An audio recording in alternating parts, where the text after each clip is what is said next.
Hey guys, Chris from Flow Brackets.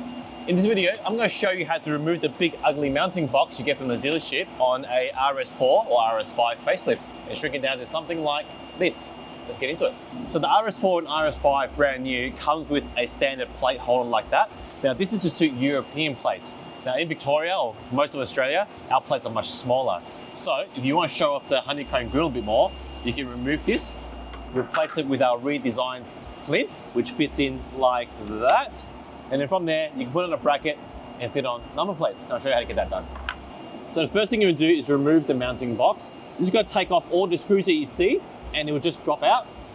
Then grab our Plinth Delete Kit. Now this will go into factory holes. So find the two mounting points there and align the honeycomb into the grille. Slots in like a glove and put your screws in.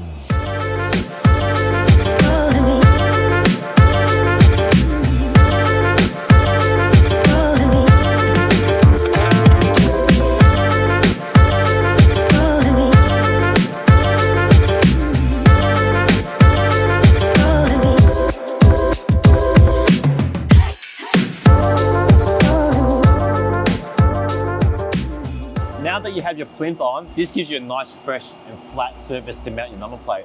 Being a 2-part mounting solution, you need to pair it up with one of the number plate brackets to suit your number plate style. So what that means is, if you have a slimline plate, you grab the slimline bracket to suit. In this case, we're putting a Victorian signature plate. So I've got a Victorian signature bracket. I've just got to line the slots with the hole, bolt it up, and the plates can clip on.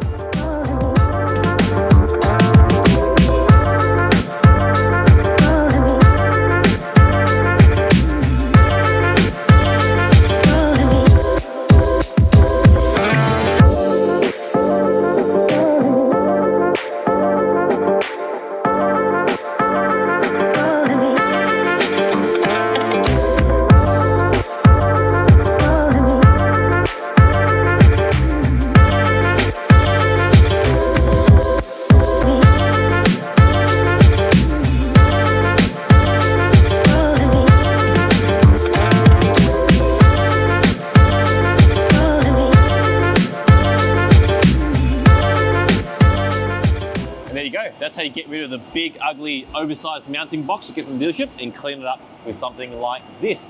Just remember to grab yourself a number plate bracket to suit your number plate style, because it is a 2-piece mounting solution. I hope you found this video useful, and thanks for watching.